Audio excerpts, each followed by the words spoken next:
Bonjour docteur Félix Couland, vous nous accueillez au sein de l'hôpital de Mont-Saint-Martin aujourd'hui parce qu'il y a une mission très spéciale.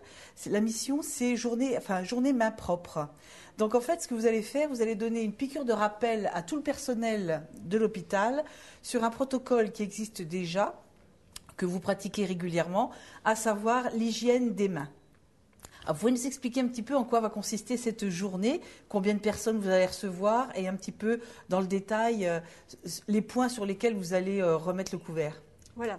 Donc, comme vous l'avez dit, dans le cadre de l'hygiène des mains, on a voulu proposer une animation un petit peu plus ludique, pratico-pratique pour l'ensemble des soignants de l'établissement.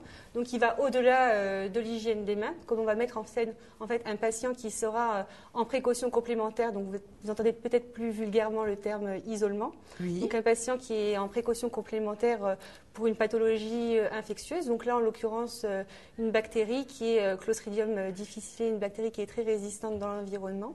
Donc, quand on prend en charge ce type de patient avec ce type d'infection, il y a des précautions à mettre en place, des choses à respecter. Donc là, on a fait une petite chambre des erreurs. Donc il y a 11 erreurs qui sont glissées. Donc soit dans l'environnement, soit dans la réalisation du geste qui est fait soit par ma collègue, soit par moi-même. Et donc en fait, les soignants devront retrouver où se cachent les erreurs.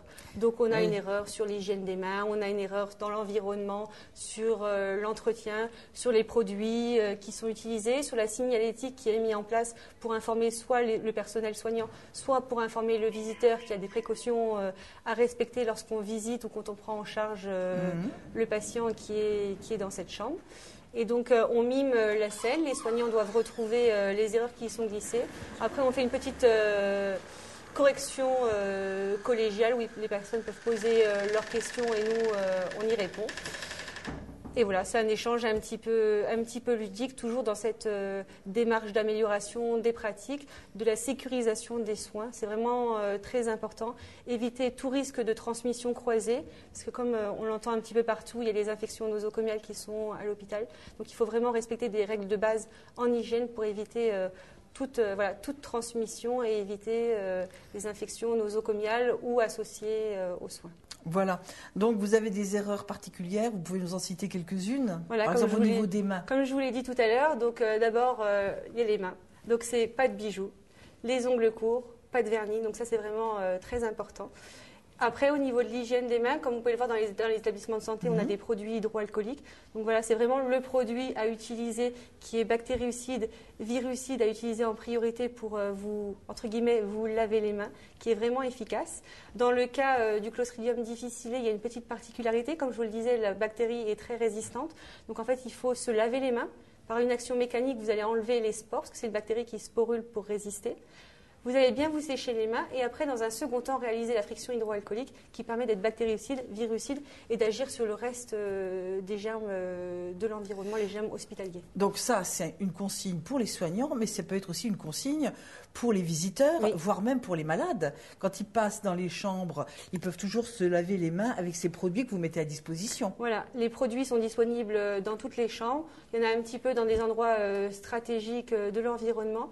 Voilà, une bonne hygiène des mains, une mission main propre, des mains désinfectées, comme on l'a dit, des risques qui sont évités. Donc c'est valable pour n'importe quelle personne. Même dans les gestes de votre quotidien, c'est vrai que vous ne pouvez pas vous laver les mains, vous avez un petit peu de produit hydroalcoolique, donc vous frictionnez les mains. Par exemple, vous vous rendez au supermarché, vous poussez votre caddie, elle vous rend la monnaie. Tout ça, c'est des choses qui sont contaminées. Oui. Il est important d'avoir une bonne hygiène des mains, notamment aussi en période d'épidémie grippale ou de gastro-entérite. Très important. C'est très très important. L'hygiène des mains, c'est vraiment la base. Elle est pratiquée par tout le monde et pas seulement par les équipes soignantes. Vous et moi au quotidien, chez vous, c'est des choses qu'on peut réaliser. On touche le chat, on touche le chien, on va faire les courses, on touche le caddie, on tape les codes pour les cartes bancaires. Il paraît que c'est infesté de bactéries. Oui. Donc, il faut se laver les mains très souvent après avoir été aux toilettes, etc. Donc, voilà. On a des gestes. Donc, vous nous faites une petite piqûre de rappel. C'est aussi bien pour votre personnel que pour nous, les téléspectateurs du RIF 54. Voilà. En fait. fait. Donc, votre personnel, vous allez recevoir combien de personnes aujourd'hui? Donc, on avait lancé, entre guillemets, les invitations. On attendait environ 150 personnes qui étaient déjà inscrites. D'accord. Donc, après, tous les gens qui n'étaient pas inscrits, bien sûr, sont les bienvenus. Mmh. Donc, comme ça, voilà, c'est la première année où on lance cette campagne. C'est quelque chose qui va amener à être assez étoffé. Peut-être inclure d'autres risques. Comme je le disais, il y a d'autres risques à l'hôpital. Il n'y a pas que les infections nosocomiales. Bien sûr. Il y a tout ce qui est risque lié à l'identitovigilance. Les bracelets, quand on vous met au bloc opératoire ou quand on vous demande vos identités également. On vous demande plusieurs fois comment vous vous appelez, votre date de naissance. Mais également des risques liés aux médicaments, parce que je suis également pharmacien. Donc voilà, les risques liés aux médicaments, c'est quand même aussi, ça peut arriver de façon... Voilà, ça peut également arriver. Donc l'identité, c'est important, respecter les posologies, etc., c'est très important. On ne va pas se tromper non plus de patients ni de médicaments. Non, c'est très très important. Voilà. Il n'y a pas de risque anodin. Et nous, voilà, on est vraiment dans une démarche d'amélioration des pratiques, de qualité et de sécurité des soins. Donc c'est vraiment les deux maîtres mots, qualité et sécurité des soins, pour toujours apporter voilà, une meilleure prise en charge des patients. Le risque zéro n'existe pas, comme vous le savez, mais voilà, on essaye de mettre en place des barrières pour éviter tout risque pour le patient. Vraiment, c'est vraiment ce qu'on essaye, la culture qu'on essaie voilà, de mettre en place et d'inculquer. Vous êtes là pour soigner et non pas pour contaminer les gens. Voilà. Alors, les personnes qui vont bénéficier de cette formation, de cet atelier, vont recevoir un support après, parce que évidemment la formation sur le coup, on s'en rappelle bien, quelques semaines, quelques mois après, ça a tendance un petit peu à s'estomper. Oui. Ils vont avoir un support? Oui, donc on va créer un support un petit peu pédagogique. Donc déjà sur cette base de cette chambre, donc vraiment pour la thématique du patient en isolement pour Clostridium difficile, on fera une plaquette avec des photos, on va barrer en rouge tout ce qui n'est pas bon, tout ce qu'il faut améliorer, et quelque chose qu'on veut également développer pour d'autres thèmes ou d'autres types d'isolement. Donc à distribuer aux soignants, aux élèves, dans les écoles, ou pour faire juste une piqûre de rappel. Je ne me souviens plus comment on fait, donc je vais rechercher la feuille. Je regarde, j'en mets mes connaissances à jour. Et en plus, vous avez prévu ici toute une exposition. Oui, donc là, tout sur ce pan de mur-là et l'autre mur, ma collègue hygiéniste a réalisé des photos de soignants.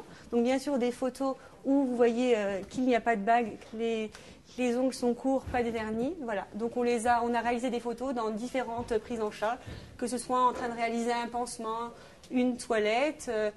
Voilà, on note les transmissions. On est dans l'armoire à médicaments. Voilà, différents types de soins. On réalise également des soins d'hygiène à un nouveau-né. Oui. Voilà. Bah écoutez, docteur, je vous remercie beaucoup. Je vous souhaite vraiment pleine réussite dans votre mission spéciale d'aujourd'hui. Et puis, on se dit à bientôt. Je vous remercie.